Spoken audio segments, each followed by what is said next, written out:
इस साल ग्लोबल मंदी की जो आशंका जताई जा रही थी वो केवल वैश्विक सुस्ती तक ही थमने का अनुमान है। इसकी वजह है कि अमेरिका में अब मंदी की आशंका खारिज हो गई है। उल्टा वहां की विकास दर को लेकर अब पूर्व अनुमानों में बढ़ोतरी दिखाई जा रही है। दरअसल OECD यानी Organisation for Economic Cooperation and Development ने अनुमान जताया है कि उम्मीद से ज्यादा मजबूत अमेरिकी अर्थव्यवस्था इस साल वैश्विक मंदी को काबू में रखने में मदद कर रही है, लेकिन कमजोर चीनी अर्थव्यवस्था अगले साल आर्थिक रिकवरी के रास्ते में बड़ा ब्रेकर साबित हो सकती है।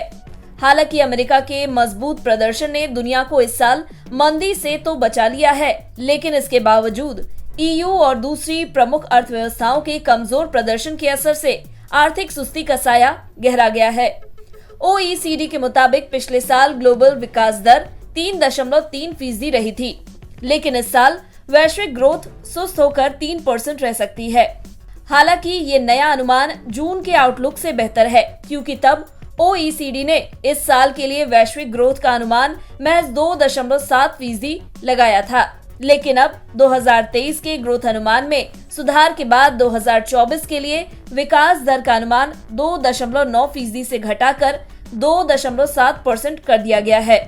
जाहिर है इस साल के लिए ग्लोबल ग्रोथ का अनुमान अमेरिकी अर्थव्यवस्था के मजबूत प्रदर्शन से ही बढ़ा है। OECD के मुताबिक इस साल अमेरिका 2.2% की दर से विकास करेगा। वहीं जून में अमेरिका के लिए ग्रोथ का अनुमान महज 1.6% था, लेकिन अगले साल अमेरिका की विकास दर धीमी होकर 1.3% रहने की आशंका है। अभी भी ये आंकड़ा जून के 1% के मुकाबले ज्यादा है। अमेरिकी अर्थव्यवस्था के इस बेहतर प्रदर्शन ने ग्लोबल इकोनॉमी को यूरोजोन, चीन और जर्मनी से लगे झटकों से उबरने में मदद की है। वहीं चीन को लेकर OECD का मानना है कि चीनी अर्थव्यवस्था इस साल 5.1% के मुकाबले अगले साल 4.6% की दर से विकास करेगी। OECD ने जून में चीन की विकास दर का इस साल का अनुमान 5.4% और अगले साल के लिए 5.1% लगाया था। OECD के मुताबिक कोविड-19 प्रतिबंधों को हटाने का जो फायदा चीन को मिला था वो अब सुस्त होने लगा है। इसके साथ ही चीन में रियल एस्टेट संकट लगातार गहराता जा रहा है।